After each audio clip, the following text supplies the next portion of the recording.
Selamat malam Bapak Ibu, salam entrepreneur. Selamat malam Bapak Ibu, selamat datang di acara Entrepreneur Talk dari Ciputra Entrepreneurs Club bersama dengan saya Benedikta yang akan memandu acara ini.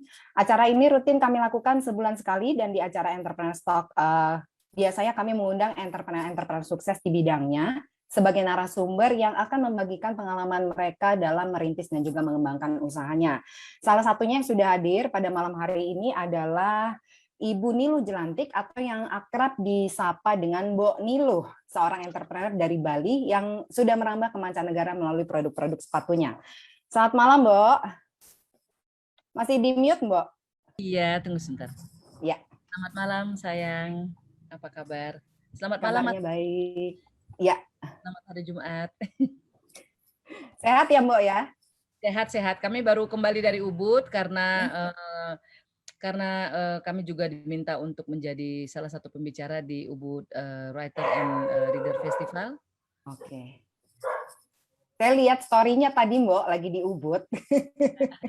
Jadi pembicara juga ya Mbok ya, padat sekali nih kayaknya hari ini ya, cukup produktif ya. Iya sayang. Baik, telah hadir juga bersama dengan kita malam hari ini yaitu Bapak Hengki Joyo Santoso selaku CEO Ciputra Life. Selamat malam Pak Hengki. Selamat malam Mbak Bene, selamat malam Mbak Niluh. Terima kasih buat kehadirannya. Kita senang sekali nih Mbak Niluh bisa hadir bersama kami. Terima kasih banyak Mas Hengki, senang bertemu dengan Mas Hengki. Semoga nanti kita bisa bersua kembali di offline, bukan hanya via layar ya Mas ya, selama masa pandemi ya Mas ya. Pasti. Kita punya rencana, betul. Udah kangen Bali ya Pak ya? Iya, saya kangen mau ke Bali. Oke, baik. Bapak Ibu, sebelum kita mulai acara ini, Mbak Niluh juga izin, kita akan mendengarkan speech dari Pak Hengki Joyo Santoso dulu untuk mengawali acara ini. Silakan Pak. Ya, selamat sore, selamat datang dalam acara Entrepreneur Talk. Pertama-tama saya ucapkan selamat datang dan terima kasih sebesar-besarnya kepada Mbak Niluh Jelantik, seorang entrepreneur sukses, desainer ternama yang membawa nama Indonesia ke kancah internasional. Juga Mbak Niluh adalah pemilik brand dari Niluh Jelantik yang di tengah-tengah kesibukan beliau yang begitu padat bisa hadir bersama dengan kita semua untuk berbagi dan sharing mengenai pengalaman beliau dalam membangun brand yang luar biasa. Mbak Niluh adalah seorang Kartini modern Indonesia yang selain juga sebagai pengusaha yang sukses, beliau juga aktif sekali dalam kegiatan sosial dan kemasyarakatan. Bahkan beliau juga sebagai seorang politisi dan jika tidak salah beliau juga menjabat sebagai Ketua DPP Nasdem dalam bidang UMKM. Tentu saja apa yang akan diberikan Mbak Niluh, apa yang akan di-sharingkan oleh Mbak Niluh malam hari ini sangat berguna bagi para peserta webinar semua dan tentunya kita bisa belajar banyak dari Mbak Niluh bagaimana mengembangkan sebuah brand fashion dan membawa brand tersebut mendunia. Sebagai informasi saja bagi Bapak Ibu peserta webinar, acara Entrepreneur Talk malam hari ini dipersembahkan oleh Ciputra Entrepreneurs Club, di mana Ciputra Entrepreneurs Club adalah program dari Ciputra Life. Ciputra Life sendiri adalah anak usaha dari perusahaan asuransi, anak usaha dari Ciputra Group, di mana melalui program Ciputra Entrepreneurs Club, kami tidak semata-mata hanya ingin menjual asuransi kepada masyarakat Indonesia, tetapi sesuai dengan spirit yang selalu dibawa oleh almarhum Pak Ciputra, founder dari Ciputra Group, di mana passion beliau itu selalu entrepreneurship, bagaimana mengembangkan entrepreneurship di Indonesia, maka kami pun di sini ingin ikut menebarkan spirit entrepreneurship dan ikut membantu dalam melahirkan entrepreneur sukses baru di Indonesia melalui program Ciputra Entrepreneurs Club. Bagi Bapak Ibu yang ingin mendapatkan informasi lebih lanjut mengenai program Ciputra Entrepreneurs Club, silakan menghubungi rekan atau teman atau saudara Bapak Ibu yang mereferensikan Bapak Ibu untuk hadir dalam acara ini, atau bisa juga menghubungi business support kami. Sekali lagi, atas nama Ciputra Entrepreneurs Club, saya ucapkan terima kasih sebesar-besarnya kepada Mbak Niluh Jelantik yang telah bersedia menjadi narasumber pada malam hari ini. Tentu saja ini sharing yang akan luar biasa sekali dan kita pasti akan mendapatkan pengalaman yang berharga, mendapatkan sharing yang baik sekali dari Mbak Nilu. Sekali lagi terima kasih Mbak Nilu, dan selamat menikmati atau selamat berwebinar bagi para semua peserta webinar, dan salam entrepreneurs. Baik, terima kasih Pak Hengki. Baik Bapak Ibu, acara pada malam hari ini cukup unik karena kita konsepnya itu lebih ke talk show. Jadi Bapak Ibu yang mau bertanya silakan bisa ajukan pertanyaan mulai dari sekarang. Gunakan fitur Q&A yang ada di webinar Zoom-nya Bapak Ibu semua. Untuk 2 orang penanya terbaik akan mendapatkan tote bag brand Nilu Jelantik dari Ciputra Entrepreneurs Club. Jadi kita sudah sediakan reward bagi Bapak Ibu 2 orang penanya terbaik pada malam hari ini. Sebelum saya bertanya ke Mbak Nilu dan juga Pak Hengki, saya mau sampaikan ke Bapak Ibu semua informasi mengenai produk-produk dari brand Nilu Jelantik. Kalau Bapak Ibu mau lihat-lihat dan juga mau membeli, bisa langsung visit ke www.nilujelantik.com. Nanti akan saya sampaikan di slide, dan juga bisa lihat di Instagram Nilu Jelantik Shoes. Jadi ada beberapa akun Instagram, juga ada beberapa offline store-nya, baik di Bali maupun di Jakarta. Silakan Bapak Ibu bisa visit. Kalau misalnya memang agak malas keluar rumah, ya berarti bisa langsung ke www.nilujelantik.com. Baik, Mbak Nilu, sebelum saya membacakan pertanyaan dari peserta dan juga ada slide yang nanti Mbak Nilu juga akan sampaikan mengenai produk-produk dari brand Nilu Jelantik ini, saya mau ajukan satu pertanyaan ya Mbak ya. Halo Mbak. Ya, Bu Nilo izin nanya satu pertanyaan dulu ya sebelum nanti kita bacakan beberapa pertanyaan dari peserta yang sudah masuk ya. Kenapa Mbak Nilu itu masuk ke industri fashion, terutama sepatu, sementara kan persaingan di industri fashion itu cukup kompetitif nih Mbak, cukup challenging gitu ya, sudah banyak sekali brand fashion yang mendunia, dan biaya mengembangkan brand fashion itu sendiri kan cukup mahal. Pertimbangannya apa nih Mbak? Silahkan. Sebelum kita memulai usaha yang berawal dengan brand Nilu saat itu, Mbak Nilu sudah bekerja dan berkarir selama hampir 8 tahun, jadi dengan jenis industri yang berbeda. Dan terakhir sebelum memulai Nilu itu, Mbak Nilu menjadi marketing director dari sebuah perusahaan fashion Amerika. Setelah Mbak Nilu memutuskan berhenti di sana karena alasan kesehatan, perlu waktu sekitar sebulan waktu itu untuk berpikir mau ngapain nih gitu kan. Nah, di perusahaan fashion Amerika Serikat ini Mbak Nilu bertanggung jawab untuk mengembangkan dan membesarkan perusahaan tersebut. Dan di saat kami memulai usaha kami sendiri, kami melakukan usaha yang memang kalau secara kategori sama fashion, akan tetapi jenis karakteristik produk yang kami tawarkan jauh berbeda. Nah, itu tidak lepas juga dari prinsip hidupku sih sebenarnya. Jadi dari etika seorang Nilu itu bagaimana dia berkarir, menjalankan usaha. Kita tidak akan pernah yang namanya membakar jembatan di belakang kita. Kita tidak akan pernah mengkhianati prinsip hidup kita, misalnya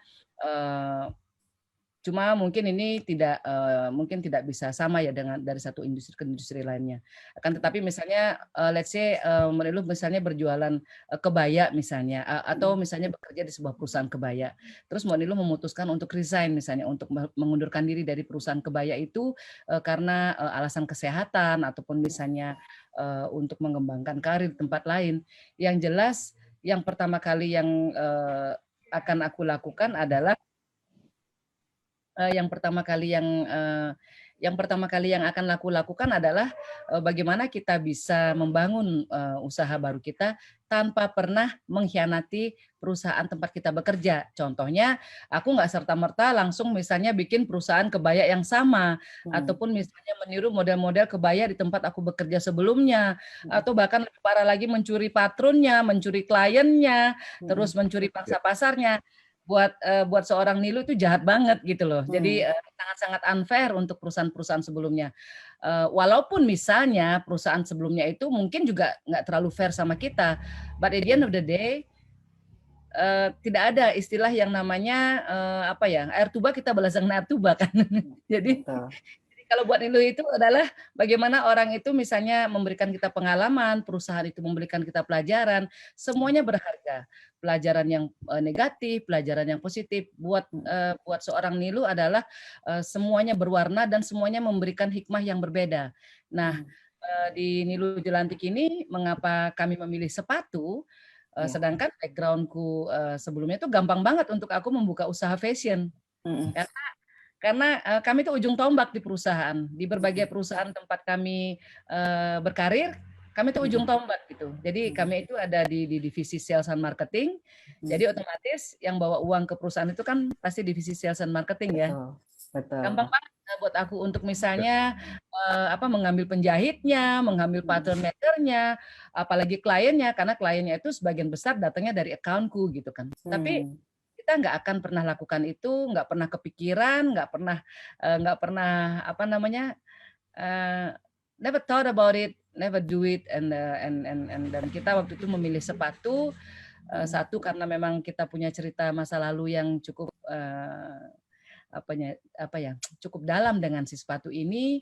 Kedua juga waktu itu memang sejarah sepatu itu, kenapa Niluh memilih sepatu juga salah satu alasan utamanya adalah kita di Indonesia saat itu belum ada brand high end brand sepatu yang memang benar-benar punya karakteristik sendiri dan saat itu dikenal misalnya di dunia internasional. Belum begitu banyak aku lihat saat itu, dan masih ada celah di sana. Dan dengan bekal kita sebagai seorang marketer, bekal kita sebagai seorang pedagang sejati ya kalau kita bilang ya, karena pedagang sejati itu bukan cuman sekedar lu lu beli gua jual, enggak. Pedagang sejati itu adalah bagaimana dia bisa mempersembahkan sebuah hasil karya, baik itu berupa produk ataupun jasa, dan di sana dia bisa memberikan pelayanan beyond jauh lebih daripada apa yang dibutuhkan oleh sang pelanggan. Nah, disitulah filosofi Nilu itu dimulai. Jadi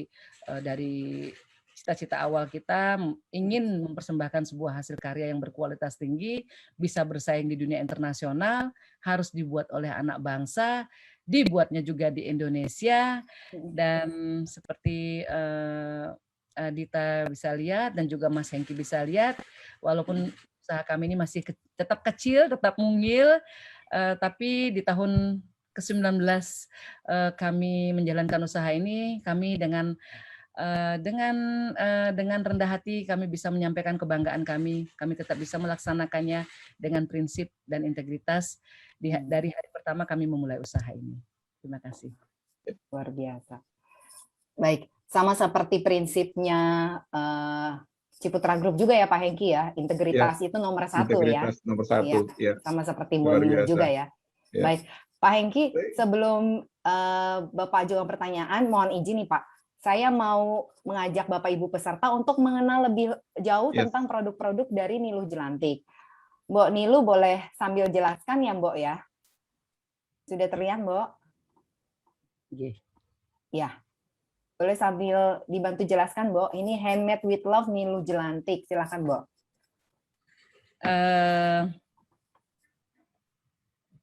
Oke. Ini screen ini dikirimkan oleh Ami ya? Betul. Baru lihat sekarang. Baru lihat sekarang ya. Ini supaya Bapak Ibu peserta juga bisa mengenal lebih dekat tentang produk-produk dari Niluh Jelantik ini, Mbok. Siap. Oke. Selamat malam semua peserta di acara webinar malam ini. Perkenalkan, nama saya Niluh Putu Adi Pertami Jelantik, biasa dikenal atau dipanggil dengan panggilan sayang Mbok Niluh. Kami menjalankan usaha yang bergerak di bidang alas kaki yang kami mulai dengan brand Niluh di tahun 2003, dan di tahun 2008 kami rebranding dia menjadi Niluh Jelantik. Nah, sekarang bagaimana caranya untuk Jadi ini adalah beberapa dari hasil karya kami yang memang mengedepankan kearifan lokal. Seperti yang bisa kalian lihat, di sebelah kiri kami adalah Noemi Ballet. Noemi ini sendiri lahir di tahun 2004. 2004 saat itu pangsa pasar pertamanya adalah Perancis, jadi kita mengerjakan koleksi tersebut untuk sebuah konsep store, multi brand store di Paris. Dan dengan perjalanan tahun hingga 17 tahun kemudian dia masih menjadi salah satu bestseller kami. Yang kalian lihat saat ini adalah Noemi Bale dengan menggunakan kain tenun endek dari Gianyar. Di sebelahnya ada Vira Flats. Nah, Vira Flats ini namanya mengambil dari nama putri salah satu PA-ku, Manik. Vira adalah nama putri beliau. Para pelanggan sangat dekat dengan story dari brand tersebut. Kenapa? Karena di setiap pasang sepatu Nilu Jelantik itu pasti kita menggunakan nama. Kita memanggilnya dia dengan nama. Kita tidak menggunakan misalnya barcode ataupun coding dengan sistem angka atau huruf. Kita memanggil dia nama. Jadi yang kedua ini adalah Vira Flats. Dengan bahan dari linen print. Jadi kita menggunakan kain linen yang kita print di atasnya. Bisa juga menggunakan bahan-bahan lain. Lalu di sebelah kanannya Ines Wedges. Ines Wedges, jadi ini keliru tulisannya, Ines Wedges. Ines mengambil nama dari nama putriku. Oke. Dan bahan utamanya adalah yang kita lihat dengan menggunakan kain batik cap garutan yang dikerjakan dengan tangan di Tasikmalaya, Jawa Barat. Oh, oke. Ada halaman berikutnya. Dari Flats. Aku gaptek soalnya. Oke. Oke, ini sandal legendaris kita. Jadi dilahirkan di tahun 2004 akhir. Waktu itu kita buat Spring Summer 2005 untuk Eropa. Dia menjadi booming saat itu. Di Eropa dia sudah cukup dikenal saat itu dengan brand Nilu. Akan tetapi hingga hari ini di tahun 2021 tetap menjadi favorit dari para pelanggan kesayangan. Dan seperti yang kita lihat di sini ada Giselle Bundchen. Giselle Bundchen mengenakan daria di berbagai kesempatan, dari misalnya yang paling sebelah kiri waktu itu dia berada di untuk acara fashion show brand Chanel Spring Summer Chanel itu, dan sebelah kanan kalau tidak salah beliau sedang berada di Amerika Serikat. Dan ada beberapa foto lagi yang dimana beliau mengenakan daria pada saat beliau menggendong babynya, pada saat beliau hamil besar. Jadi bisa dirasakan bagaimana seorang top model termahal di dunia, bagaimana seorang superstar top model dengan bayaran termahal di dunia dengan begitu humble-nya, dengan begitu karena beliau beli jadi beliau kami tidak mengendorse beliau, jadi beliau punya, dan kita bisa melihat kekuatan dari sepasang daria yang digunakannya hingga dari tahun ke tahun, dan nama ini kita persembahkan waktu itu sebenarnya ini adalah nama sahabatnya, Daria Wirbuti. Ya, jadi kita tidak berikan dia nama Giselle karena ada model yang lain juga sudah kita berikan nama Giselle. Nah, jadi pelanggan-pelanggan kami, kalau Mbok Nilu memang jarang mengekspos misalnya public figure ataupun misalnya tokoh-tokoh terkenal untuk kami ekspos seperti itu, karena untuk kami setiap pelanggan kami, setiap perempuan yang mengenakan sepasang Nilu Jelantik, setiap perempuan yang mempercayakan kakinya kepada Nilu Jelantik dan setia menjadikan Nilu Jelantik bagian dari keseharian mereka semua adalah superstar di hati kami, dan kami menjaganya dengan sepenuh hati, dan puji Tuhan, jadi pelanggan kami terdiri dari 3 generasi yang tahun 2003 misalnya baru lulus kuliah, hari ini misalnya beliau misalnya sudah memiliki anak remaja atau bahkan sudah beliau itu masih tetap menjadi bagian dari keseharian Nilu Jelantik. Bisa dirasakan bagaimana kekuatan personality dari brand tersebut, tidak hanya dari sisi model-model sepatunya, akan tetapi juga orang-orang atau sosok-sosok yang mensupport Nilu Jelantik itu sendiri, yaitu pelanggan-pelanggan kami, supplier kami, sahabat-sahabat kami, keluarga kami, dan juga tentunya tetap dengan restu dan berkat dari Tuhan Yang Maha Kuasa. Oke, Mbak. Lagi nggih? Kita lanjut, ini kayaknya yang kekinian, masker, Mbak. Oh, siap. Oke. Masker ini sebenarnya tidak ada di dalam planning kami untuk menjadikan masker ini sebagai salah satu karya ya yang untuk kami jual secara komersial. Karena awalnya kami membuat masker-masker tersebut untuk disumbangkan, untuk didonasikan. Jadi di awal kehadiran COVID-19 di Indonesia sekitar bulan Maret 2020 itu kami belum dan tidak mengetahui bagaimana COVID-19 ini, apa sebenarnya COVID ini, bagaimana cara penularannya yang akhirnya mengakibatkan kematian dan lain sebagainya. Dan selama itu kami melihat misalnya di situs-situs media misalnya atau bahkan di televisi itu bagaimana orang bisa dengan gampangnya jatuh, lalu kaku, lalu kejang-kejang kan begitu kan? Nah, kami di sini memiliki beberapa toko retail yang sangat erat dengan kontak dengan kontak dengan pelanggan. Jadi kami harus memegang kaki mereka, kami harus duduk berdampingan dengan mereka duduk di kursi, kami duduk di lantai untuk mengukur kaki mereka. Jadi nggak bisa jaga jarak gitu kan. Nah, yang kami pelajari saat itu penularannya adalah melalui droplet. Jadi kami mengambil keputusan yang cukup berat saat itu. Kami menutup ketiga toko kami dan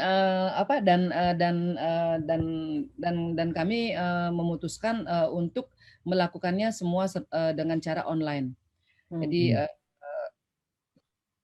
para tim kami di Seminyak, di Renon dan juga di Jakarta, kami putuskan untuk mereka tetap menawarkan Nilu Jelantik, akan tetapi secara online, tetapi kami tidak mempush sales tersebut karena kami sangat paham dengan kondisi pandemik saat itu.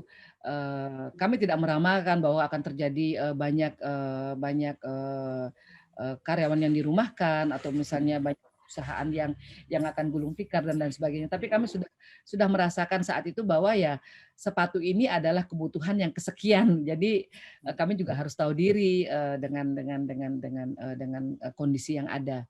Dan saat itu untuk tetap mewaraskan pikiran kami saat itu, karena anak-anak juga menolak untuk sempat menolak untuk lanjut produksi karena mereka tahu bahwa toko mereka tutup. Model menyampaikan pilihan untuk pulang kampung itu it is not an option gitu loh. It is not an option dan kita harus tetap bersama, kita tetap harus berada di workshop ini. Cuman ya sepanjang malam itu aku mikir kita mau ngapain gitu kan. Kita mau ngapain dan terbesitlah ide untuk membuat masker ini. Ide awalnya adalah dari suamiku, Mas Luis, karena aku membuatkan satu masker untuk beliau. Dan setelah aku melihat patron-patron tersebut, aku kepikiran kita masih punya tempat yang layak untuk bekerja. Kita masih punya tempat yang cukup homey, yang cukup terbuka untuk kita tetap bisa berkarya. Akan tetapi bagaimana dengan teman-teman kita di luar sana yang mereka harus mengendarai motor, yang mereka harus melakukan kontak dengan dekat dengan klien mereka. Mereka membutuhkan sesuatu untuk melindungi diri mereka. Dan di saat yang sama, saat itu pemerintah mencanangkan masyarakat menggunakan masker kain kita berikan kesempatan kepada nakes, dokter dan the frontliner bidang kesehatan, kita kita mengutamakan mereka dengan masker bedah atau masker medis. Nah, jadi kita menuruti nih anjuran pemerintah. Kita buatkan 1.000 masker waktu itu untuk para ojek online dan juga teman-teman yang harus berkegiatan keluar rumah. Nah, sepanjang perjalanan, beberapa hari lama berjalan, masuklah permintaan-permintaan yang awalnya sempat kami tolak, sempat kutolak, karena satu, kami bukan mask maker. Kedua, kami memahami bahwa banyak sekali teman-teman yang berprofesi sebagai penjahit, garment dan lain sebagainya, dan tentu saja mereka jauh lebih mumpuni untuk mengerjakan hasil karya tersebut, masker tersebut. Dan aku sempat nolak sih gitu kan.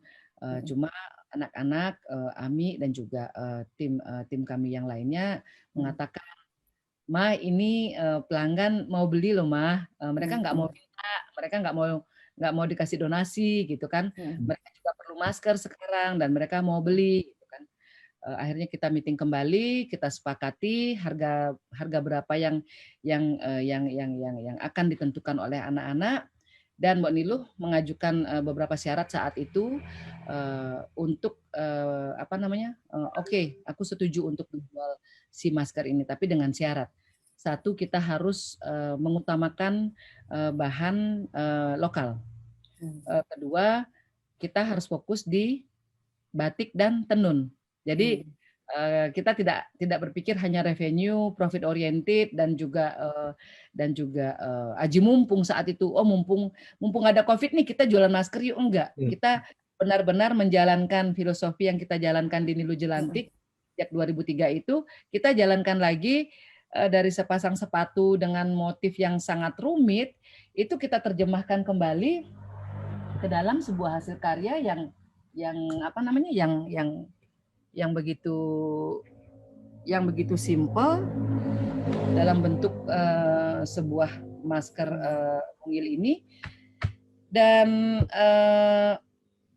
keputusan yang kami ambil dengan begitu lumayan cepat ya, karena dalam beberapa hari setelah COVID itu melanda, mungkin sekitar total seminggu, itulah yang akhirnya menyelamatkan Niluh Jelantik. Jadi intinya kami telah menutup pintu-pintu keran pemasukan kami, dan di saat yang sama pelanggan memberikan kami opportunity untuk membuat hasil karya yang lainnya. Dan Mbak Niluh percaya jika kita memiliki niat baik, jika kita memiliki sebuah jadi nggak di awal gitu kan, misalnya bikin aja gitu kan untuk nggak masalah sih sebenarnya gitu kan, tapi karena memang kami we are the way we are gitu kan, karena kami memang menjalankannya di awal, memang maksudnya memang tidak untuk dikomersialkan. Tuhan membukakan jendela untuk kami, dan hingga saat ini masker Niluh Jelantik sangat-sangat diapresiasi. Jadi tidak hanya diapresiasi oleh para pelanggan di dalam negeri, akan tetapi juga telah melanglang buana ke puluhan negara, dari ujung Eropa hingga ujung Afrika, dari ujung Asia hingga ujung Australia. Dan juga telah membuka begitu banyak kesempatan, begitu banyak opportunity buat misalnya reseller, buat misalnya penonton dan untuk mereka juga tetap bisa berkarya. Jadi ya bahasa kasarnya sih, Mbak Niluh ini modus ya gitu kan. Jadi bikin masker tapi dengan catatan penenunnya tetap bisa berkarya, pembatiknya tetap bisa berkarya, dan semua embel-embel yang ada di dalam hasil karya tersebut, mereka tetap bisa eksis dari suppliernya, tukang antarnya, terus box makernya, envelope makernya, semua lini bisa kita jaga dengan sebuah hasil karya mungil ini. Dan kami tetap juga membuka kesempatan bagi teman-teman yang memiliki garment-garment mungil dan juga memiliki usaha jahit. Itu kami juga memesan dari mereka, dan dan sebagian dan kami juga membina mereka. Jadi you cannot have it all gitu kan. Kamu nggak bisa melakukan semuanya, melayani semua pelanggan. Jadi kami berikan kesempatan yang sangat luas untuk para penjahit-penjahit tersebut, dan bahkan kami menyediakan ruang untuk mereka memasarkan hasil karya mereka tersebut. Karena buat aku pencapaian atau keberhasilan atau kesuksesan itu kita tidak mencapainya dengan hanya pengen maju sendiri, pengen sukses sendiri, pengen terkenal sendiri, akan tetapi kita juga harus menggandeng orang-orang di sekitar kita. Jadi you cannot have your own success kalau kamu itu naik tangga tapi kamu nginjak yang lainnya. Betul. Buat kami it's a big no gitu loh. Dan ya puji Tuhan hingga hari ini Nilu Jelantik tetap tegar berdiri. Luar biasa. Ya, inspiratif sekali ya. Bapak Ibu, yang tadi kan udah dijelaskan mengenai produk-produk dari brand Nilu Jelantik, tapi masih banyak lagi yang lainnya. Jadi Bapak Ibu bisa langsung visit ke www.nilujelantik.com atau bisa juga nanti lihat-lihat Instagramnya di Nilu Jelantik, Nilu Jelantik Shoes. Baik, kita akan langsung ke sesi tanya jawab. Boleh Pak Hengki, Pak, sebelum saya bacakan pertanyaan yang sudah masuk nih, ada 27 pertanyaan sampai saat ini. Silakan Pak. Iya, Mbak Nilu menarik sekali produk-produknya. Produk-produk Mbak Nilu rata-rata hampir semuanya handmade ya, Mbak? Hampir semua handmade. Jadi semua handmade. Wow. Ya, dari misalnya kalau sepasang sandal itu, kalau misalnya untuk proses pembuatan sole-nya itu, kalau misalnya wedges, flat shoes itu 100% handmade. 100% Jadi teknik handmade. 100% handmade. Jadi teknik yang kami gunakan sama dengan teknik sepatu-sepatu yang dibuat di Eropa ataupun dibuat di negara-negara di mana mereka memang mengedepankan craftsmanship seperti itu, Mas Hengki. Untuk uppernya sendiri, upper itu adalah bagian atas dari si sepatu. Udah dikirim semua ya. Apa namanya? Aku nggak ada sampel di sini. Jadi untuk bagian atas dari, aku ambilkan aja. Kita sambil belajar juga ya Bapak Ibu ya. Ya. Saya mau sampaikan kembali, Bapak Ibu silakan bertanya. Untuk 2 orang penanya terbaik akan mendapatkan reward berupa Saraswati Origami Tote Bag yang dipersembahkan dari Ciputra Enterprise Club dengan brandnya Nilu Jelantik. Harganya nggak kaleng-kaleng Bapak Ibu, tote bag tersebut harganya kurang lebih Rp600.000 untuk satu tote bag. Dan kita akan berikan untuk 2 orang penanya terbaik. Jadi silakan, masih banyak waktu untuk mengajukan beberapa pertanyaan, nanti kami akan bacakan untuk dijawab oleh Mbak Nilu. Ya, masih belum kembali sepertinya ya.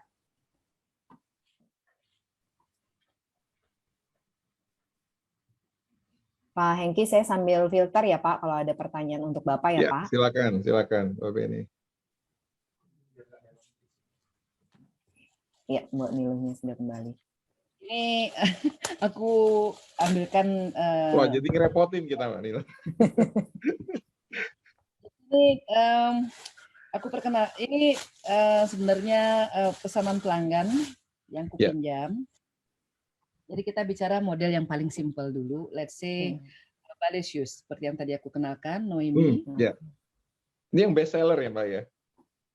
Ini best seller. Jadi setiap perempuan memang bekerja di kantor ataupun banyak kegiatan-kegiatan rumah tangganya yang membutuhkan dia untuk banyak berjalan, pasti mereka memiliki sepasang Naomi di kloset mereka. Jadi prosesnya dari bagian bawah ini namanya sole. Oke. Di dalam ini namanya insole. Oke. Kalau yang ini namanya upper.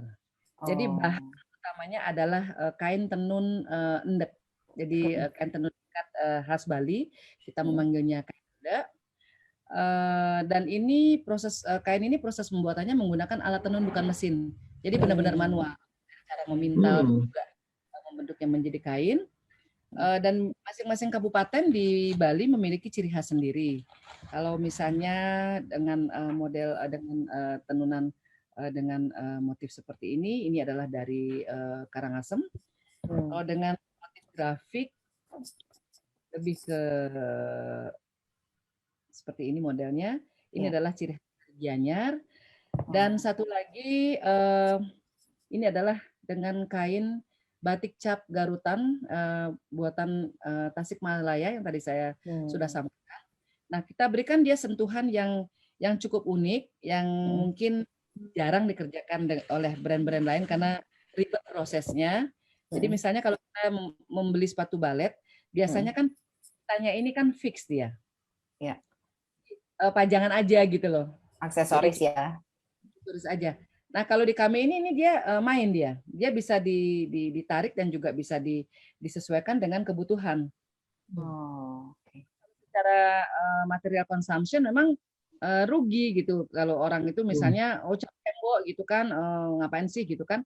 Tapi buat kami ya memang kami selalu all out di dalam setiap karya yang kami buat itu selalu all out and it is always about solution. Jadi kita nggak mau menjadi bagian dari masalah. Jadi kita berikan solusi-solusi seperti ini. Jadi ini bisa di-adjust. Bahannya dibuat dengan tangan. Model upper ini dikerjakan dengan mesin yang cukup sederhana. Salah satunya adalah mesin butterfly dan singer yang kami miliki, yang modelnya cukup tradisional. Itu mesin singer sudah sejak saya kecil tuh, Mbak. Jadi sampai disorot oleh brand singer, jadi melihat gitu kan bagaimana kami konsisten dari modelnya yang paling jadul hingga yang cukup modern, kami juga di sini ada gitu kan. Nah, jadi mohon maaf ini ada rambut masuk ke hidungku. Sorry. Jadi ini prosesnya kalau bisa dikatakan ya 90% dengan tangan. Kainnya dengan tangan, proses pembuatan tas dari kulit dengan tangan. Dan insole-nya sendiri 100% dengan tangan. Oke. Contohnya juga misalnya satu model ini model simple banget. Kami beri nama dia Palmi. Model ini lahir di tahun kalau tidak salah 2008-2009, aku ambil namanya dari nama mamaku, nama mama. Karena model ini tough banget gitu loh, strong banget, berkarakter banget, dan dengan ketinggian heelsnya yang mencapai 14 cm, tapi bisa nyaman berjalan dengan ketinggian heels setinggi ini. Dan ini prosesnya semua dengan tangan. Semuanya dengan tangan. Lamannya, bagaimana kita membungkus heels ini satu persatu, kita bilangnya ini iratan. Jadi kita membungkusnya ini, kalau orang melihat dari jauh mungkin berpikir, oh ini kayu ya Mbok ya gitu kan. Ini adalah kulit, seperti kue. Ya, seperti kue lapis legit gitu. Jadi kami susun dia baris per baris, layer per layer, dan kami tempelkan dia dengan tangan. Setelah itu kami seleb, kami haluskan dengan mesin seleb. Dan ini juga platformnya. Biasanya brand-brand besar atau pabrik-pabrik besar mereka menggunakan platform yang sudah jadi. Jadi platform dan heels itu biasanya sudah satu paket. Nah, kalau di Nilu Jelantik itu heelsnya kami buat dengan tangan, terbuat dari kayu yang ringan tapi kuat. Platformnya ini kami buat dengan tangan juga, terbuat dari spons yang sangat sturdy. Jadi sponsnya keras tapi lembut. Jadi jalan itu kayak jalan di atas kasur ya, tetap nyaman. Empuk ya. Ya, tapi dia nggak kehilangan kesimbangannya. Iya. Itulah karakter-karakter dari sepatu Nilu Jelantik, dan tentunya pelanggan selalu mendapatkan extra additional value dari apapun yang mereka beli di Nilu Jelantik. Contohnya di masa pandemi ini kami sangat menyadari bahwa sepatu itu bukanlah untuk sementara waktu bukanlah kebutuhan utama. Jadi di sana kami berusaha dan selalu terus belajar menempatkan diri kami di posisi pembeli. Kalau mereka ingin beli sepatu, apalagi sih yang mereka butuhkan kan gitu. Jadi kami nggak sepatu and that's it gitu kan. Jadi nanti misalnya pelanggan misalnya membeli sepasang sepatu Noemi ini, mereka akan mendapatkan juga sebuah tas yang cantik dengan motif yang sama. Jadi contohnya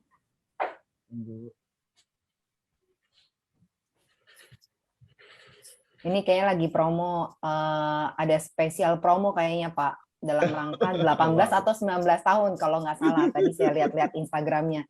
Jadi beli sepatu dapat rewardnya berupa tas. Ini mungkin yang mau disampaikan sama Bu Niluh ya, yang selaras ya. Nah ini dia.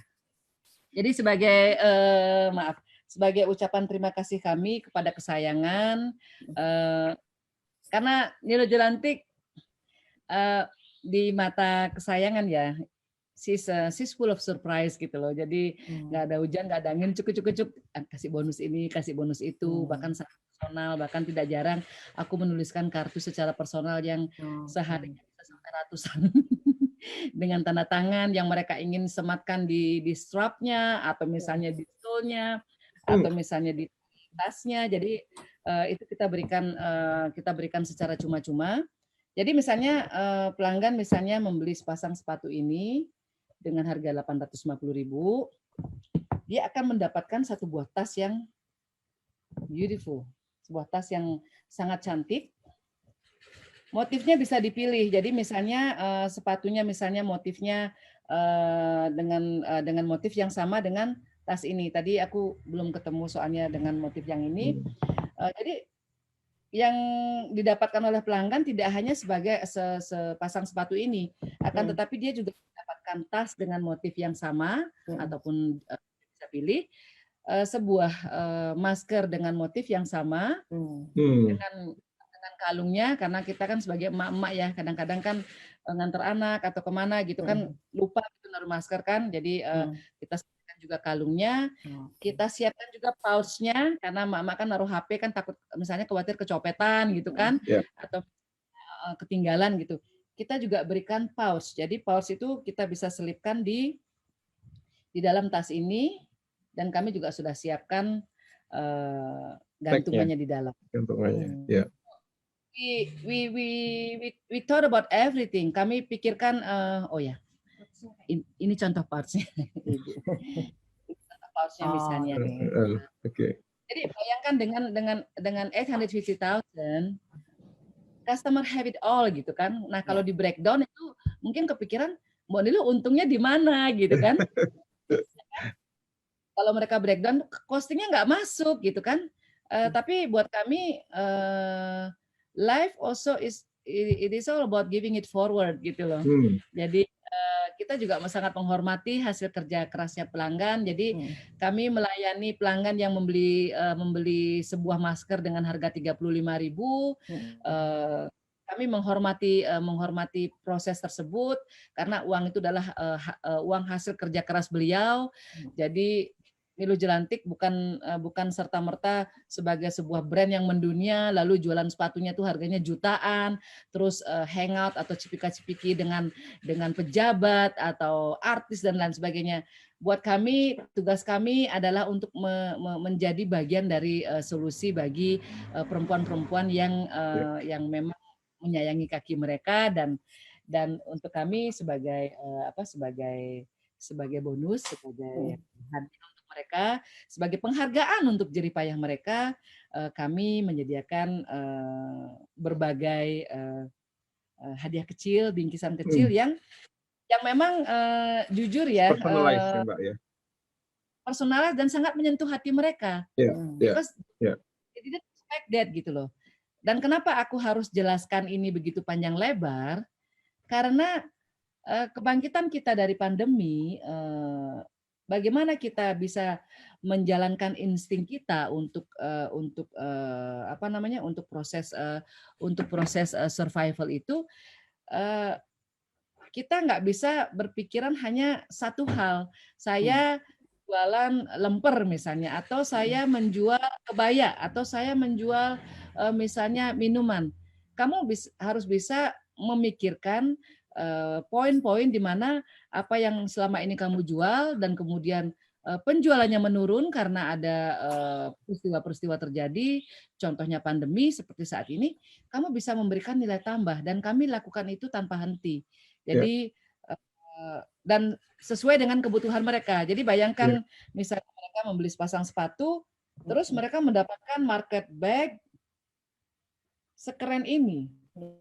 Mereka mendapatkan misalnya daily tote bag, ini tas yang biasa saya pakai sehari-hari. Jadi tiap hari kalau teman-teman melihat aku di sosial media gitu kan, di berbagai acara selalu mengenakan tas ini adalah tas yang saya gunakan sehari-hari, bisa muat banyak, di sini bisa naruh sampai 2 handphone, dan yang terpenting adalah selain kualitas, bagaimana kita menjalankan keseharian kita dengan kata-kata yang ada di tas ini. Interesting.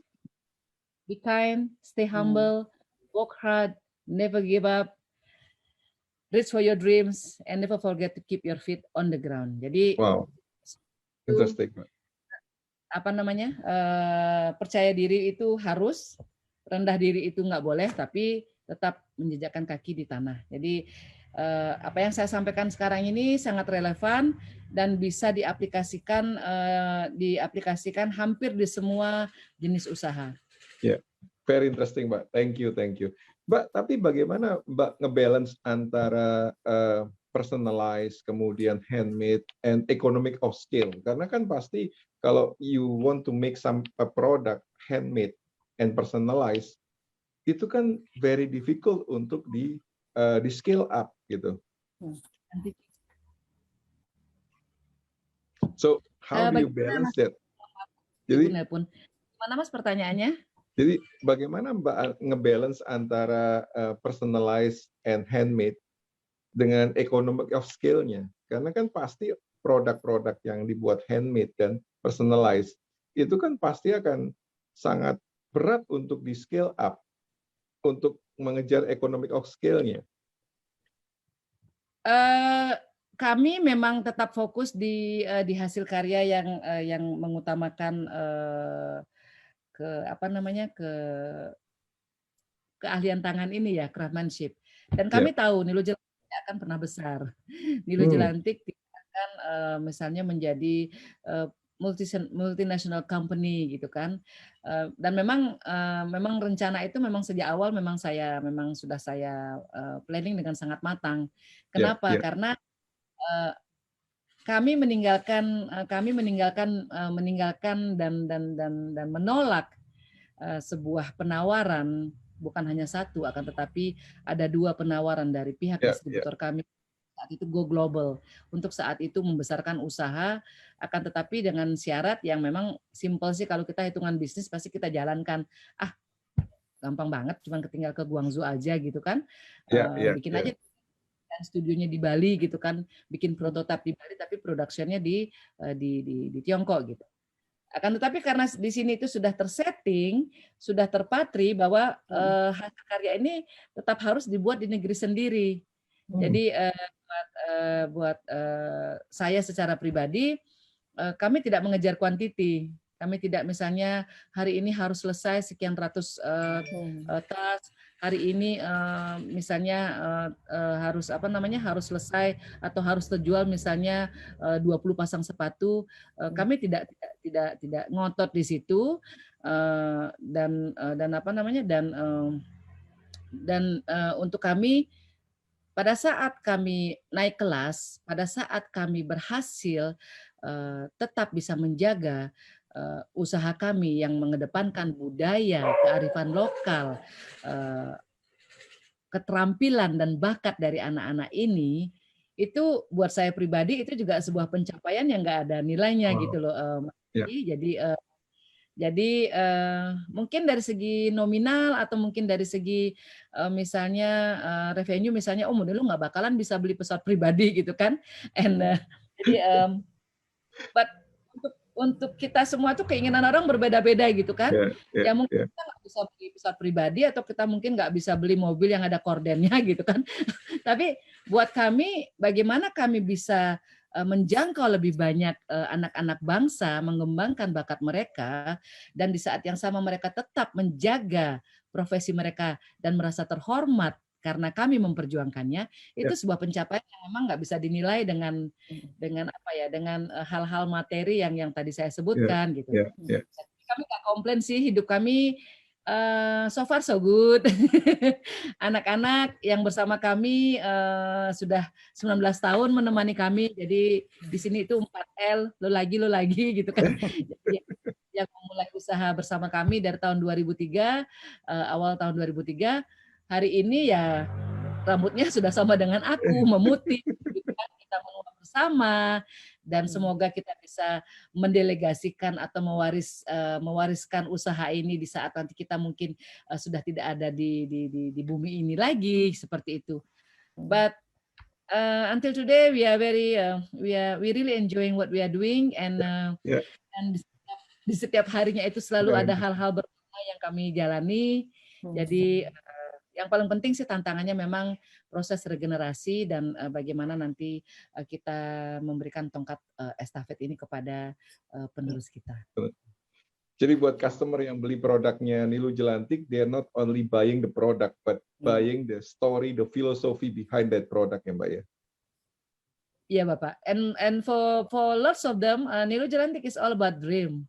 Jadi mungkin pada saat SMA mereka mungkin saat itu mereka datang ke toko melihat apa namanya sepatu yang berjejer di toko tersebut, dan aku akan menemani mereka menjelaskan filosofi dari model-model yang kami buat. Tak jarang bagaimana aku memulai karirku misalnya di Jakarta di tahun 95, hal-hal yang nggak ada hubungannya dengan sepatu gitu kan. Dan karena kita nggak istilahnya dia harus datang, pas dia datang kita harus jual nih. Wah, kita harus apa namanya convince this person untuk beli sepasang aja. Enggak. Kita benar-benar membangun relationship itu nggak ada apa ya, tanpa kepentingan gitu kan. Dan kita nggak berharap mungkin dia datang 3 tahun lagi dia datang, enggak. But most of the time mereka akan datang. Apakah 6 bulan lagi, 6 tahun lagi, dan pada saat mereka datang itu apa ya, kita seperti bertemu dengan teman lama gitu kan, dan mereka akan menyampaikan, "Mbok, aku udah lulus kuliah, aku udah bekerja, Mbok, ini karirku, ini gaji pertamaku, dan hal yang pertama yang ingin aku beli adalah sepasang sepatu Nilu Jelantik." Jadi itu air mata udah keluar gitu kan, berpelukan. Dan akhirnya putrinya menjadi klien kami gitu kan, misalnya apa namanya putrinya menikah gitu kan misalnya, atau si ibu membelikan sepatu untuk putrinya pas dia wisuda misalnya, atau pas dia menikah, cucunya misalnya pas dibaptis gitu kan, pas ada apa perayaan di gereja, itu sepatunya yang seukuran gini tuh kami bikinin gitu kan. Jadi hal-hal yang sederhana itu yang sangat-sangat menguatkan kami. Jadi buat kami ya tantangan apapun yang ada di hadapan kami, jika kami bisa melaluinya, kami yakin teman-teman, sahabat-sahabat, pelaku UMKM, creativepreneur dan edupreneur dan yang lain-lainnya pasti juga akan bisa melewatinya. Terima kasih. Wow. Pelajaran yang luar biasa, Mbak Nilu ini filosofi yang luar biasa, dan saya rasa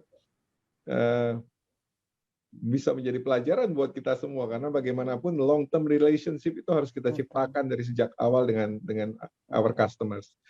Interesting. Satu hal lagi Mbak Nilu yang mungkin orang penasaran nih, Mbak Nilu kan sudah sebelumnya seorang profesional, karirnya sudah sangat luar biasa. Bahkan kalau tidak salah Mbak Nilu posisi terakhir sebagai marketing director dan di New York ya Mbak ya, kalau nggak salah. Perusahaannya adalah perusahaan New York, tapi production capacity-nya, tempat berproduksinya adalah di Bali.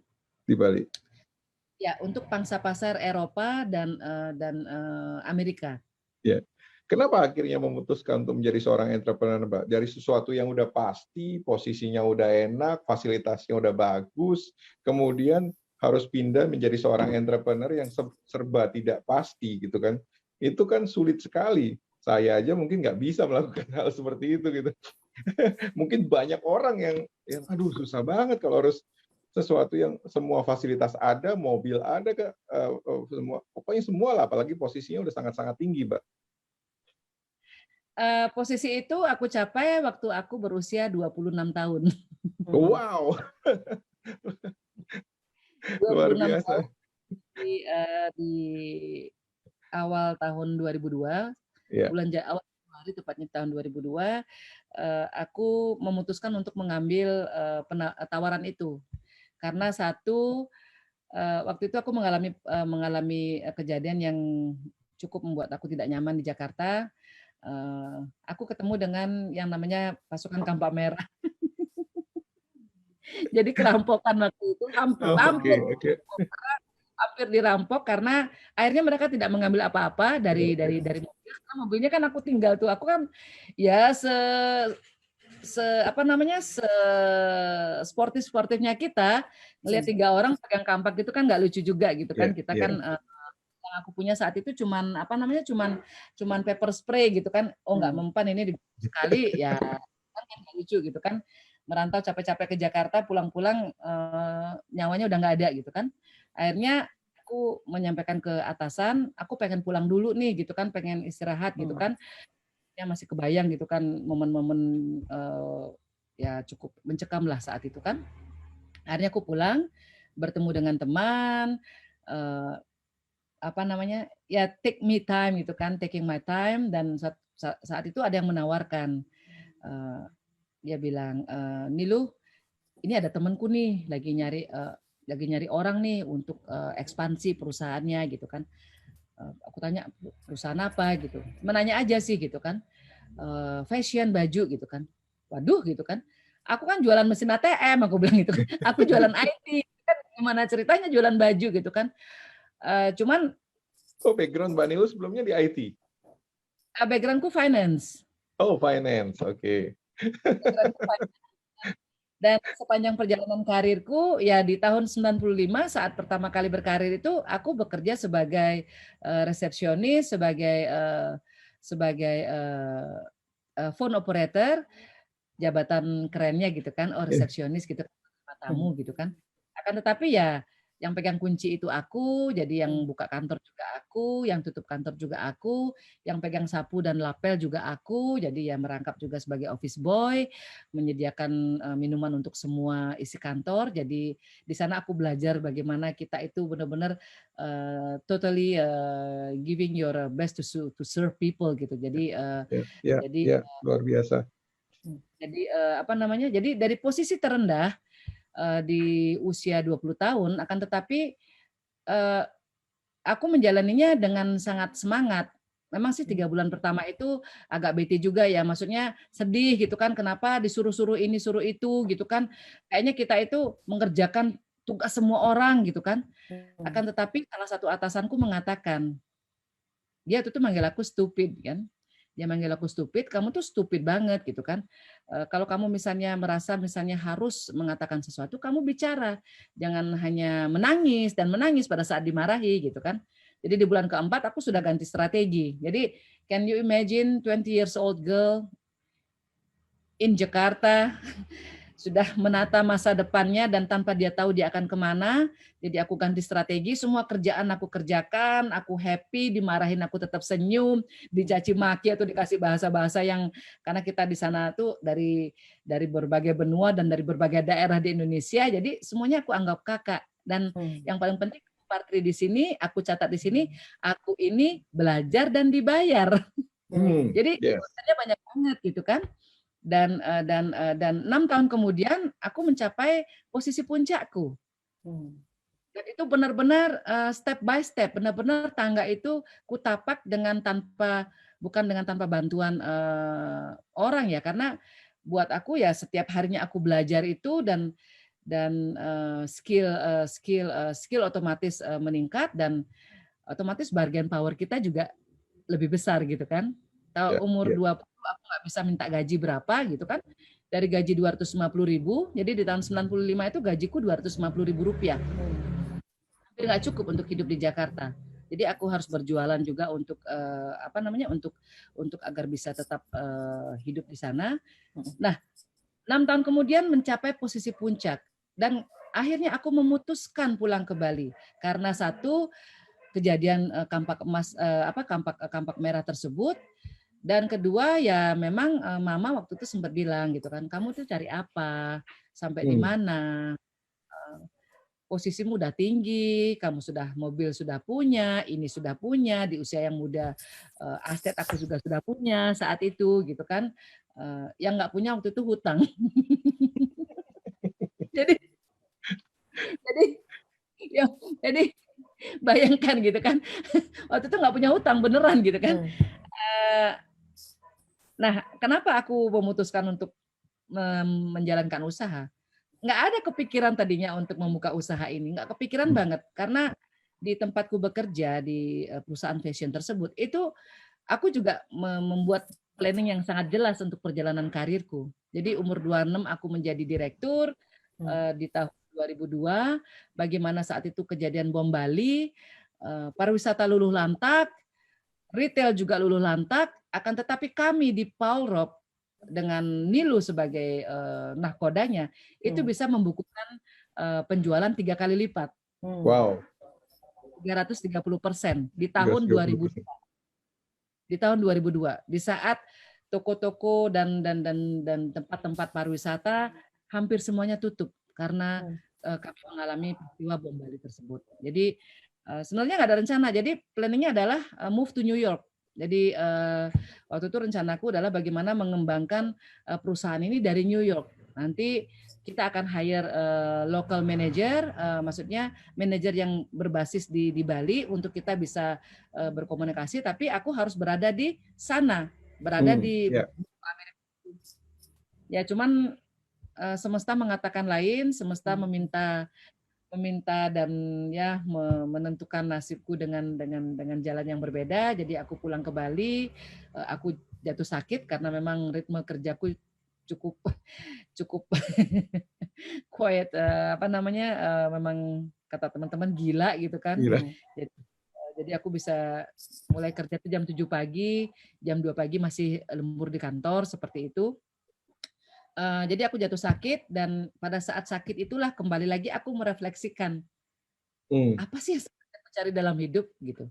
Jadi ada 2 kali dalam hidupku itu benar-benar aku dihadapkan di sebuah pilihan yang memang harus aku ambil. Pertama kali pada saat memutuskan untuk pindah ke Bali di tahun 2002, dan yang kedua kali pada saat memutuskan mau ngapain nih setelah sakit ini. Karena kalau secara profesi, secara profesionalisme, nggak apa-apa sebenarnya aku tetap bekerja di perusahaan tersebut. Toh ujung tombak, toh karyawan kita puluhan orang dengan belasan toko juga sudah baik-baik saja gitu kan. Aku tinggal moda aja gitu kan. Tapi kembali lagi ke your etik gitu loh. Kembali lagi kepada prinsip hidup itu. Kita nggak akan pernah bisa membohongi diri sendiri gitu kan. Apalagi aku orangnya kan cukup kasar gitu kan. Maksudnya bukan kasar sih, aku keras dengan diriku. Maksudnya gini, makan gaji buta gitu kan. Jadi aku maksudnya sebelum orang ngatain gitu kan, aku udah punya prinsip itu dari masih sangat muda gitu. Jadi bagaimana tidak misalnya tidak korupsi waktu, tidak korupsi dalam bentuk misalnya mengambil hal-hal yang bukan menjadi hak kita dan lain sebagainya. Jadi dari awal buku itu sudah ketulis seperti itu, dan pada saat aku dihadapkan lagi kepada pilihan, ini mau ngapain gitu kan? Mau kerja lagi di tempat lain sudah tidak maksimal karena udah nggak bisa terbang lagi, karena waktu itu memang menjalankan operasi yang cukup besar. Akhirnya aku bertemu dengan seseorang saat itu, kami bertemu, kami dekat, kami jatuh cinta, memutuskan untuk menikah, memutuskan untuk melakukan satu hal yang sama, yaitu sepatu. Dia sudah background pembuatan sepatu sebelumnya, akan tetapi untuk untuk low end clientele ini target.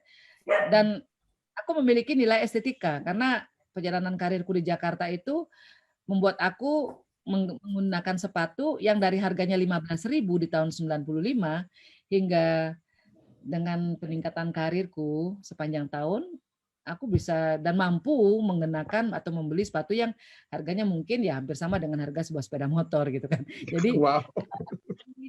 aku memiliki background itu, jadi dan I know aku tahu tentang sepasang sepatu yang bagus, aku tahu gitu lah, aku bisa bedain gitu kan. Jadi waktu itu kita kawinkanlah itu. Kita kawinkan, kita gabungkan hingga akhirnya 3 tahun kemudian impian yang kami bangun bersama-sama itu kami akhirnya menyadari bahwa memang jalan kami berbeda. Jadi aku tetap dengan prinsip pertamaku dan beliau memang sepanjang perjalanan melihat bagaimana kami berkreasi dengan model-model yang begitu cantik, dengan model-model yang begitu unik. Dia dan juga distributor kami di benua Australia melihat, oh ini bakalan gede banget nih gitu, bakalan booming banget nih, kita bisa bikin produk-produk lain dengan brand Nilu ini. Jadi di akhir hari aku dihadapkan dengan pilihan lagi, pilihan ketiga, mengiyakan permintaan kedua distributor ini, yang salah satunya notabene adalah mantan suamiku, atau aku harus tetap loyal dan tetap loyal. Jadi ibaratnya dua pilihan ini buat aku bukan pilihan sama sekali. Kenapa? Karena aku begitu karakterku itu begitu I don't compromise, to be honest. I don't compromise. I will do anything, everything for the sake of client happiness. Tapi kalau untuk urusan prinsip itu aku nggak pernah kompromi apapun. Jadi yang membuat bukan hanya di usaha kami, tapi bagaimana juga kami melihat dan menyaksikan misalnya ketidakadilan di sekeliling kami, itu akhirnya sama caraku memperlakukan gitu kan, harus bersuara, harus diperjuangkan, harus benar, harus harus berpihak kepada yang membutuhkan dan seperti itu. Dan dua hal ini mungkin untuk banyak orang nggak akan bisa seimbang. Kamu nggak bisa running bisnis, successful bisnis yang dikenal mendunia, terus di saat yang sama lu jadi aktivis, lu jadi relawan, lu tukang komplain, tukang kritik, tukang marahin pejabat, lu bahkan masuk ke dunia politik itu sendiri. Tapi buat Nilu Jelantik atau Nilu, this is the beauty of life gitu kan, and we live only once gitu. Jadi aku sering memberikan masukan kepada mahasiswa, kepada UMKM. Pada saat kamu selesai dengan dirimu, giving it forward to the community, to your previous school, to people around you. Jadi, tapi kamu harus selesai dengan dirimu sendiri. Kalau HP aja masih nyicil, motor aja belum lunas, kamu bisa giving it forward. Kenapa? Karena nanti akan ada momen-momen di mana you're gonna do something really, really terrible gitu kan. Jadi itu aku sering sampaikan dan apapun yang mereka lakukan, apakah itu menjadi entrepreneur, menjadi karyawan, menjadi pekerja, menjadi profesional, menjadi politisi, menjadi filantropis, apapun. Yang penting kamu jalankan dengan prinsip dan integritas, buat aku semua sama mulianya. Terima kasih, Mas Hengki. Thank you, Mbak Nilu. Thank you, luar biasa, Mbak Nilu. So, memang sangat-sangat jarang orang seperti Mbak Nilu yang stick to the principle and the success will follow. Kebanyakan orang adalah sometimes you sacrifice your principle for the sake of achieving your success. Tapi Mbak Nilu luar biasa, thank you, Mbak. Oke. Sangat menginspirasi. Baik. Pak Hengki, Mbak Nilu, kita bacakan pertanyaan dari peserta ya. Tadi 27, sekarang sudah 60 pertanyaan yang masuk. Tapi berhubung kita punya keterbatasan waktu, jadi saya bacakan beberapa. Ini ada pertanyaan dari salah satu peserta yang ada di Hong Kong. Mbak Nilo, apa yang memotivasi Mbak Nilo untuk menggeluti usaha ini? Kemudian tantangannya untuk memperkenalkan motif-motif lokal Indonesia hingga bisa menjadi bestseller di negara lain itu seperti apa? Silakan, Mbak.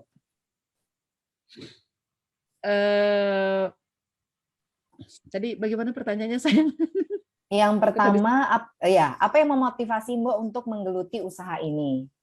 Kemudian tantangannya seperti apa pada saat memperkenalkan brand ini ke negara-negara lain? Silakan. Yang memotivasi kami untuk menjalankan atau memulai usaha ini di awal sederhana banget. Jadi kami memiliki sebuah impian yang sederhana, memperkenalkan hasil karya anak bangsa berkualitas tinggi dengan menggunakan material lokal, jadi mengedepankan kearifan lokalnya, dan harus dibuat di Indonesia. Jadi ini syaratnya yang apa namanya, yang memang nggak bisa ditawar gitu kan. Impian yang sederhana itu 19 tahun kemudian masih tetap sama. Walaupun kami mengalami begitu banyak perjalanan-perjalanan hingga harus mengganti brand kami, mengganti nama brand kami, benar-benar memulainya kembali dari nol.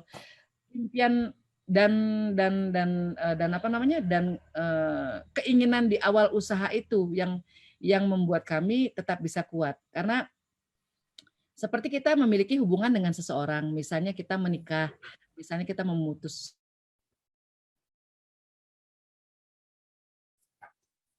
Halo, Mbak. Sinyal ya mungkin, Ben. Freeze ya, Pak? Iya. Mungkin sinyalnya Mbak Nilu yang agak Oke.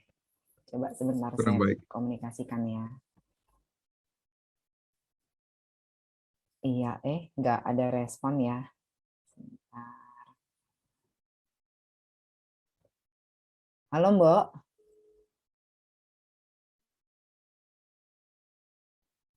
Oh, ini udah ya. Silakan, Mbak. Jadi penting banget untuk kita, apakah dari sisi karir ataupun dari sisi kewirausahaan, pada saat kita mengalami permasalahan yang akan membuat kita bisa bertahan, salah satu alasannya adalah alasan kenapa kita memulainya. Why we are doing the things that we are doing today and why. Jadi misalnya contohnya kita membangun hubungan dengan seseorang atau memutuskan menikah. Nggak serta-merta karena misalnya pasangan kita misalnya tiba-tiba tiba-tiba misalnya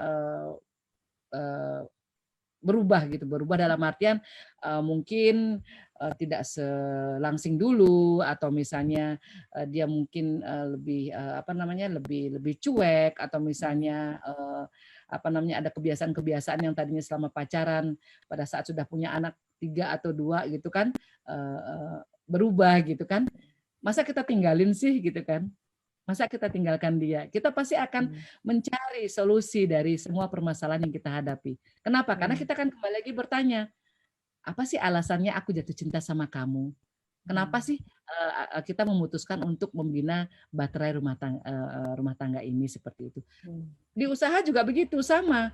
Nggak serta-merta misalnya, aduh kamu udah nggak menjual lagi nih gitu kan, udah anak-anak shoemakerku udah ini deh, udah sepuh-sepuh semua gitu kan, cari aja yang lebih muda gitu kan, cari aja yang lebih kuat gitu kan. Dia not mesin gitu loh. Mereka bukan mesin yang kita bisa 3-4 tahun sekali. Mereka itu adalah manusia yang kita muliakan. Kalau kita ingin dimuliakan, muliakanlah orang-orang yang berada di sekitar kita gitu. Karena seperti hukum sebab dan akibat gitu kan. Jadi jika kita ingin dimanusiakan, manusiakanlah juga mereka yang berada di sekitar kita, bukan hanya klien saja, akan tetapi juga orang-orang yang setiap harinya tanpa lelah menyayangi kita seperti apa adanya. Dan di saat kita jatuh, di saat kita misalnya mengalami masalah, mereka yang akan ada di sana untuk memegang tangan kita. Jadi itu alasannya kenapa Mbak Niluh memulai usaha ini, dan kenapa Mbak Niluh mempertahankannya, dan hingga 19 tahun kami tetap bisa menjadi bagian dari kesayangan di seluruh Indonesia untuk mempersembahkan hasil karya Nilo Jelantik. Dan tantangan-tantangan yang kami hadapi untuk memperkenalkan motif-motif ataupun pattern yang kental dengan apa motif tradisional dan juga dengan ciri kedaerahannya adalah kami mengekspos. Jadi kami tidak menyembunyikan supplier kami tidak menyembunyikan penenun kami. Jadi di Nilo Jelantik itu everything it is all about storytelling. Jadi kayak ngedongeng gitu kan. Jadi sebelum kita bilang misalnya, nih beli dong sepatu ini satu gitu, kita akan cerita gitu loh. Kita akan cerita, oh sayang, tahu nggak sayang, ini yang mengerjakan ini adalah seorang mama-mama yang berusia 65 tahun. Beliau menjalani profesinya itu sejak usia 15 tahun dan 50 tahun kemudian masih konsisten beliau berada di misalnya pertenunan Menggah Agung misalnya atau pertenunan Pelangi di Karangasem, dan kita ekspos juga keindahan alamnya, kita ekspos juga penenunnya tanpa kita merasa misalnya jangan-jangan ntar penenunku diambil gitu kan, jangan-jangan ntar supplierku dibajak orang gitu. Jadi bagaimana kami di sini begitu terbuka dengan publik, dengan media televisi, media cetak, media online. Kami membuka pintu kami selebar-lebarnya untuk para mahasiswa dan UMKM, karena buat kami we have nothing to hide gitu loh. Jadi kalau misalnya Mbak Niluh nanti nggak ada lagi atau Mbak Niluh mungkin pergi gitu kan, atau berkelana mungkin ke jalan berikutnya, anak-anak di sini semua sudah punya cerita yang sama dan itulah yang membuat kami ibaratnya setiap pasang sepatunya, setiap jenis model sandal dan hasil karyanya itu menjadi begitu kuat. Jadi setiap modal itu karakternya kuat banget karena memang kami tidak hanya sekedar memperkenalkan, oh ini motif bunga kembang kertas gitu. Enggak, kita akan menceritakan ini dari Tasikmalaya dibuat oleh pembatik dari Garut dan kami berhubungan atau menjalankan proses kerjasama kami, padahal kami nggak pernah bertemu. Jadi bisa dibayangkan kami belum pernah ketemu gitu kan. Jadi buat mereka itu yang ibaratnya buat mereka, buat para pelanggan itu menjadi ciri khas kami yang tersendiri. Misalnya mereka akan bilang, kalau misalnya yang model ini misalnya contohnya, orang mungkin pikir modelnya biasa gitu. Tapi buat para pelanggan yang militan, mereka akan tahu ini namanya V-series, dibuat di Gianyar, dibuat oleh penenun ini, warnanya adanya apa saja, dijadikan model apa saja, itu mereka hafal loh. Jadi caranya adalah bagaimana kita mengeksposnya itu tidak dengan setengah-setengah. Jadi historinya itu kita jelaskan dengan detail seperti itu. Oke. Terima kasih Mbok. Kita main game dulu sebentar ya Mbok ya. Sebelum kita akhiri acara ini. Nanti Mbok Niluh tolong pilih satu jawaban dari 2 pertanyaan ini ya Mbok. Kita mulai Mbok, langsung spontan. Sepatu atau masker? Sepatu. Sepatu ya. Jangan sampai salah jawab nih Mbok ya. Yang berikutnya. Toko online atau toko offline? Toko online. Kenapa Mbok?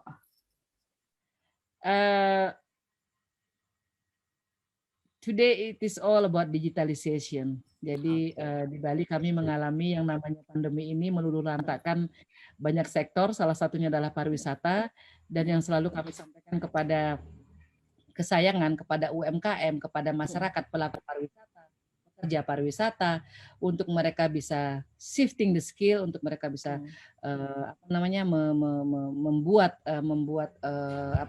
membuat keran baru untuk pemasukan mereka. Kuncinya adalah di online. Kuncinya adalah di online dan sambil jalan tentu saja offline itu penting banget karena kan contohnya sepatu mereka tetap ingin yang namanya ketemu Nilo Jelantik, ingin kakinya dipegang oleh anak-anak kami di Nilo Jelantik, ingin bertemu langsung dengan para artisan. But sometimes you need to take another decision in your life gitu kan, dan kami memang cukup lambat mengambil keputusan online itu. Kami memulainya di sekitar tahun 2015, jadi baru 6 tahun kami online. Akan tetapi jauh sebelum itu Mbak Nilu sudah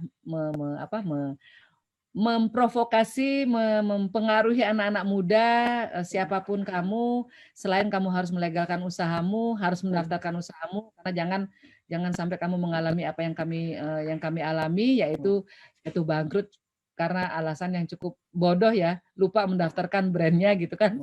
Jadi kunci selanjutnya adalah go online, digitalisasi.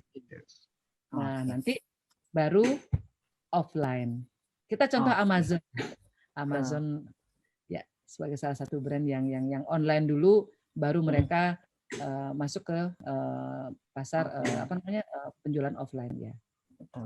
Terakhir Mbok, Amerika atau Eropa? Eropa. Kenapa Mbok? Bukan karena bapaknya Ines dari Prancis ya.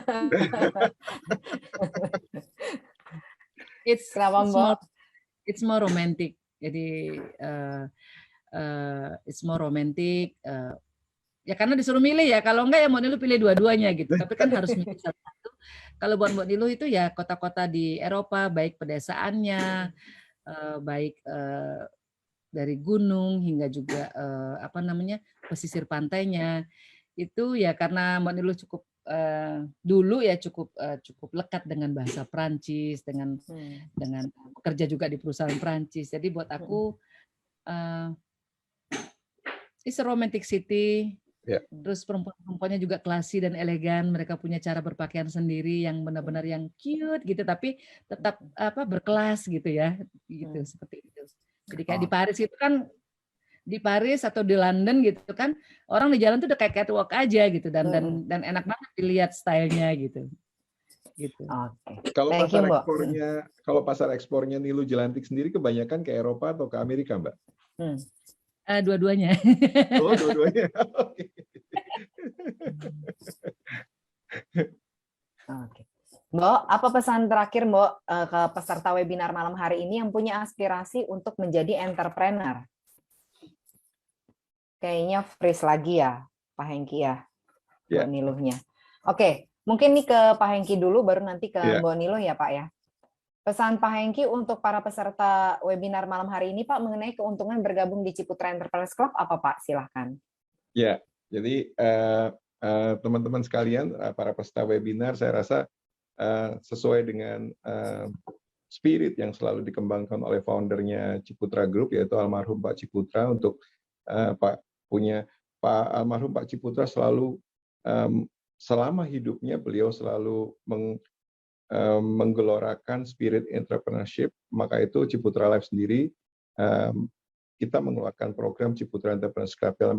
Dalam Ciputra Enterprise Club ini teman-teman, kita tidak mengajak teman-teman untuk menjadi agen asuransi atau hanya sekedar membeli asuransi saja, tetapi ada value added yang teman-teman bisa dapatkan. 4 value added. Yang pertama adalah dari sisi meningkatkan skill entrepreneurship, antara lain dengan berbagai acara yang kami selenggarakan seperti seminar, kemudian seperti talk show yang kita lakukan seperti saat ini. Kemudian juga ada benefit proteksi otomatis karena kita adalah perusahaan asuransi, kita memberikan proteksi. Kemudian ada benefit juga buat teman-teman yang sudah punya usaha, bisa menjalin networking dengan member-member yang lain, bisa juga untuk mempromosikan usahanya atau mendapatkan peluang-peluang bisnis buat teman-teman yang mungkin baru berpikir untuk menjadi seorang entrepreneur. Kemudian yang terakhir tentunya ada juga kesempatan untuk mendapatkan penghasilan tambahan maupun untuk mengumpulkan modal melalui program yang ada dalam Ciputra Enterprise Club. Untuk informasi lebih lanjut, tentunya teman-teman atau Bapak Ibu sekalian bisa menghubungi bisnis support kami atau bisa menanyakan langsung kepada orang yang merefer Bapak Ibu sekalian untuk hadir dalam acara Entrepreneurs Talk pada malam hari ini. Begitu Mbak Mini kira-kira. Oke, thank you Pak Hengki. Mbak Niluh, terakhir Mbak, apa pesan Mbak Niluh untuk para peserta webinar malam hari ini yang punya aspirasi untuk jadi entrepreneur seperti Mbak Niluh? Silakan Mbak. Masih di mute Mbak? Ya. Oh maaf, ini aku kan gaptek nih, jadi aku sambil scrolling pertanyaan-pertanyaan, jadi Oke. Ada 62 pertanyaan, jadi jika nanti ada kesempatan, aku pasti akan membalas satu persatu. Jadi nanti aku akan minta si Ami untuk ngeprint. Tunggu sebentar. Almost there. I'm almost there.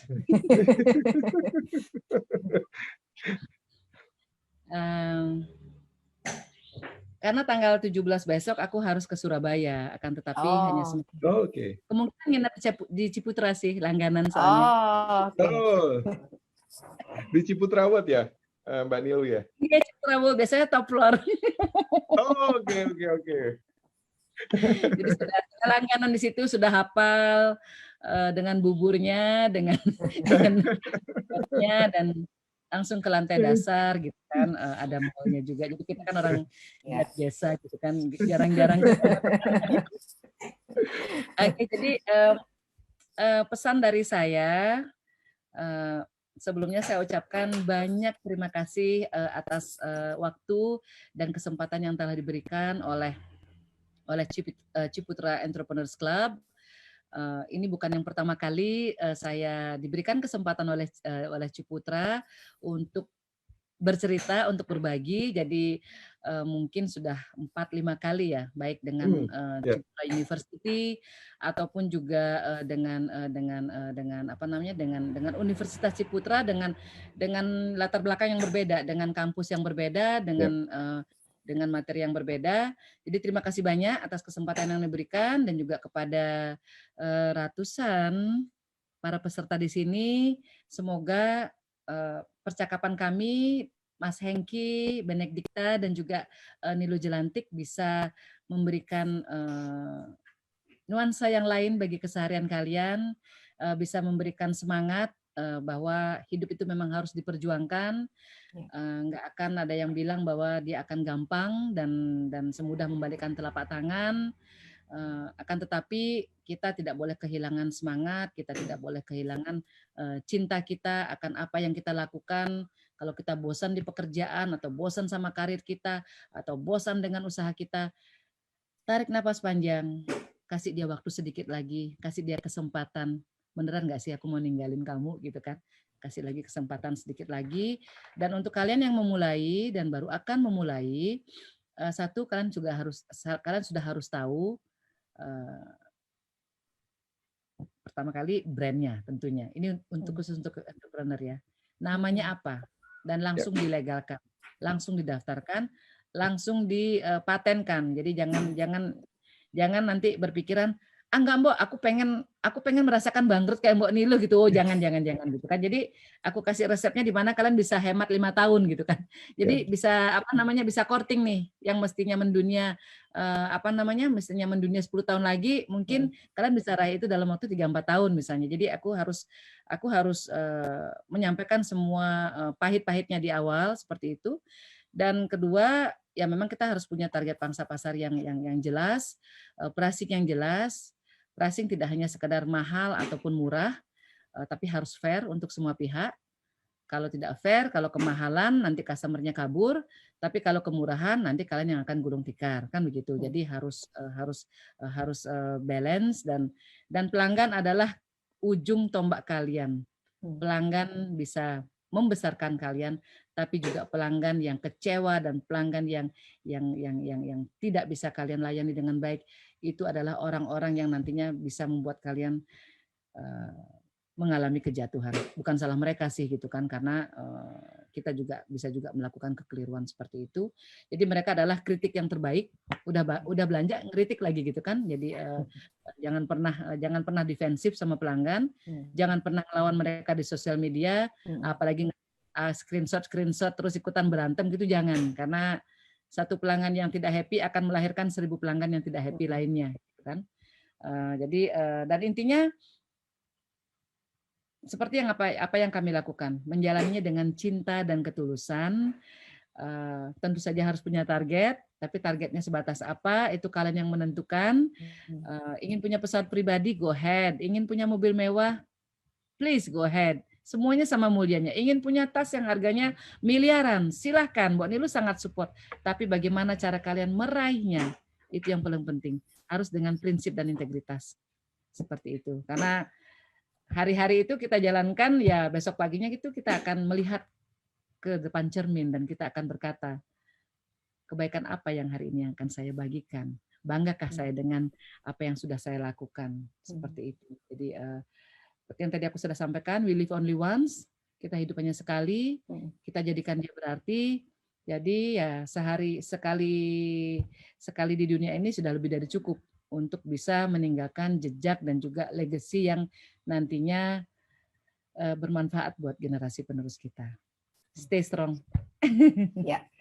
Terima kasih Mbak Nilo. Baik Bapak Ibu, ada banyak hal yang kita bisa dapatkan malam hari ini dari Mbak Nilo, bagaimana bisa merambah pasar luar negeri, kemudian bagaimana bisa eksis di tengah persaingan brand-brand lain dalam hal fashion dan juga sepatu. Semoga yang disampaikan pada malam hari ini bermanfaat untuk semua yang hadir, dan bagi Bapak Ibu yang ingin mengetahui lebih lanjut mengenai Ciputra Entrepreneurs Club, apa saja keuntungannya dengan bergabung di komunitas ini, Bapak Ibu bisa menghubungi orang yang mengundang Bapak Ibu ke acara malam hari ini, atau bisa juga mengikuti acara pada hari Senin, Entrepreneurship Opportunity Seminar, hari Senin 18 Oktober jam 7 malam. Silakan mendaftar karena free. Dan bagi Bapak Ibu member yang sudah bergabung di Ciputra Entrepreneurs Club, kami juga mau undang, silakan hadir besok hari Sabtu 16 Oktober jam 2 siang, karena kita sudah bekerja sama atau kolaborasi dengan Shopee Indonesia untuk memberikan training dan mentoring secara eksklusif khusus untuk member di Ciputra Entrepreneurs Club mengenai strategi pemasaran online dengan Shopee. Baik, Bapak Ibu, saya mau umumkan 2 orang pemenang dengan sebagai penanya terbaik. Yang pertama adalah Ibu IAA Eka Stuti, kemudian yang kedua adalah Ibu Ray dari Hong Kong. Untuk Ibu Eka Stuti dan Ibu Ray dari Hong Kong, silakan nanti komunikasi dengan admin atau host kami. Baik Bapak Ibu, terakhir kami mengucapkan terima kasih yang sebesar-besarnya kepada Mbak Nilo Jelantik yang sudah bersedia menjadi narasumber pada malam hari ini. Terima kasih Mbak Nilo. Benedikta, ya Mbak. Mas Hengki, terima kasih banyak untuk waktunya, Benedikta. Untuk teman-teman UMKM di sini, jangan lupa you need to go online. Jadi gunakan marketplace dan juga media-media lainnya untuk memperkenalkan dan untuk memasarkan hasil karya kalian. Dan jika ada pertanyaan yang ingin ditanyakan sehubungan dengan UMKM, sehubungan dengan dengan hasil karya buatan tangan, aku akan berikan nomor HP aku ya jika tidak keberatan, yaitu di 0817 567 888. Jadi nanti kita akan guidance untuk prosesnya bagaimana nanti bisa masuk ke grup Rumah Belajar Nilo Jelantik. Di sana kalian akan bertemu dengan UMKM yang lainnya untuk nanti bergabung. Ada 32.000 anggota di sana. Wow. Jadi kita akan bangkit bersama-sama. Luar biasa. Terima kasih banyak Mbak Nilo. Mudah-mudahan kita bisa segera bertemu secara offline. Kalau nggak keberatan nanti kalau pandeminya sudah mulai bisa terkendali dengan baik, mungkin kalau kita ada acara offline kita akan undang Mbak Nilo lagi. With pleasure Mas, with pleasure. Selamat berakhir pekan. Terima kasih untuk semuanya. Thank you. Salam sayang kalian. Terima kasih. Thank you. Terima kasih Mbak Nilo, terima kasih Pak Hengki, terima kasih juga kepada Bapak Ibu yang sudah bergabung di acara Enterprise Talk pada malam hari ini. Kami semua pamit undur diri sampai bertemu lagi di acara Ciputra Enterprise Club berikutnya. Salam entrepreneur.